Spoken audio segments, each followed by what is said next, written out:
देश के प्रधानमंत्री नरेंद्र मोदी जी ने भारतीय जनता पार्टी का इलेक्शन मैनिफेस्टो रिलीज किया है और जिसे ये इलेक्शन मैनिफेस्टो को मोदी जी की गारंटी का नाम दिया है। और इलेक्शन मैनिफेस्टो को भारतीय जनता पार्टी ने एक संकल्प पत्र यानी कि वादा प्रोमिसेस का नाम दिया है। और इस संकल्प पत्र में भारतीय जनता पार्टी के इलेक्शन मैनिफेस्टो में जम्मू कश्मीर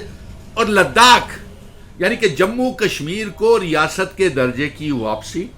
और ना ही जम्मू कश्मीर में चुनाव करवाने की कोई वादा किया गया है। हम तो ये जंग सुप्रीम कोर्ट से जीत करके लाए हैं कि रियासत का दर्जा वापस किया जाए, चुनाव करवाए जाए, लेकिन भारतीय जनता पार्टी के मैनिफेस्टो में जे&के रियासत का दर्जे की वापसी, जम्मू कश्मीर में असेंबली के चुनाव और वन नेशन वन इलेक्शन की बात करते हैं, लेकिन जम्मू कश्मीर में आके ये गैर आईनी और अनकॉन्स्टिट्यूशनल बातें करते हैं। और इनके मैनिफेस्टो में बढ़ती हुई महंगाई को रोकने के लिए,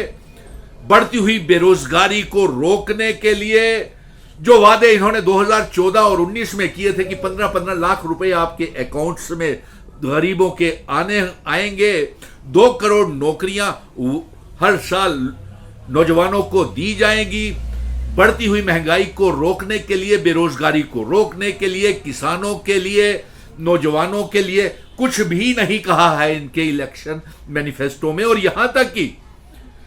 पाकिस्तान और चाइना ने जम्मू कश्मीर लद्दाख की जितनी जमीन घेरी हुई है वो भी इनके चुनावी इलेक्शन मैनिफेस्टो में नहीं है कि पाकिस्तान के आतंकवाद 2014 के बाद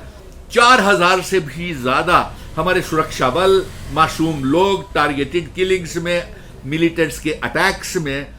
शहाद हो गए हैं, उसको रोकने की भी कोई बात इलेक्शन मैनिफेस्टो में नहीं की है। पीओके गिलगित बल्टिस्तान को आजाद करवा के जम्मू कश्मीर रियासत का हिस्सा बनाना, रियासत के दर्जे की वापसी, असेंबली के चुनाव, जम्मू कश्मीर लद्दाख पीओके गिलगित बल्टिस्तान को जम्मू कश्मीर रियासत का हिस्सा बनाना, और ना ही हमारी रियासत को वापस करके इल्हाक की शर्तें, जिन शर्तों के ऊपर असेशन भारत के साथ जम्मू कश्मीर रियासत का हुआ था, उसका भी कोई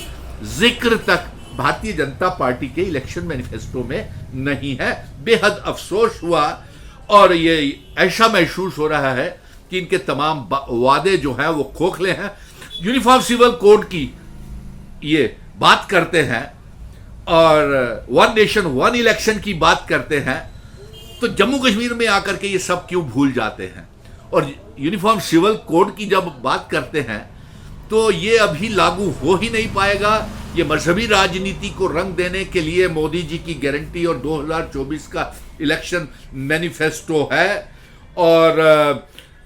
इसमें कोई भी वादा इन्होंने पूरा नहीं किया। और मोदी जी ये बोल करके गए थे कि रियासत का दर्जा देंगे और मजबूरी में बोल के गए थे, चुनावी माहौल को देखते हुए कि इलेक्शन चुनाव भी कराएंगे, लेकिन इन इलेक्शन मैनिफेस्टो में भारतीय जनता पार्टी के संकल्प पत्र, मोदी जी की गारंटी में यह जम्मू कश्मीर और लद्दाख का कोई जिक्र तक, बढ़ती हुई महंगाई, बेरोजगारी, 2 करोड़ नौकरियां, 15-15 लाख रुपए आपके अकाउंट में आएंगे, यानी कि जिस मुल्क में 85 करोड़ लोगों को 5 किलो राशन की कतार में खड़ा होना पड़े और उसके साथ साथ ये कहे कि वो देश विकसित है और ये बहुत डेवलप्ड कंट्री है। नहीं साहब, ये 85 करोड़ लोगों को मुफ्त राशन 5 किलो के लिए लाइनों में खड़े होने की निशानदेही करती है कि मुल्क गरीबी की तरफ बढ़ रहा है, बेरोजगारी की तरफ बढ़ रहा है, आप रोजगार के साधन नहीं मुहैया करवा पा रहे, आप महंगाई के ऊपर काबू नहीं कर पा रहे, आपके तमाम वादे 2014 में किए हुए फेल हुए हैं। और जम्मू कश्मीर के लोगों को आज इस मैनिफेस्टो से बहुत निराशा हुई कि जम्मू कश्मीर रियासत का दर्जा, लद्दाख के लोगों को भी बड़ी निराशा हुई।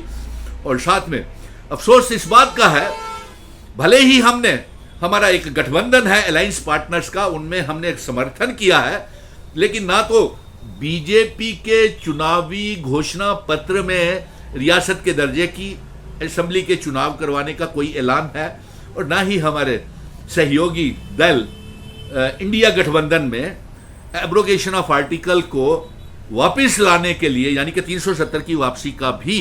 कोई इंडिया गठबंधन के मैनिफेस्टो में नहीं है। इसको देख करके मिशन स्टेटहुड पूरे चौकीदार का काम जम्मू कश्मीर की हिफाजत, आइडेंटिटी, कल्चर के लिए करेगा। और आज साबित हो गया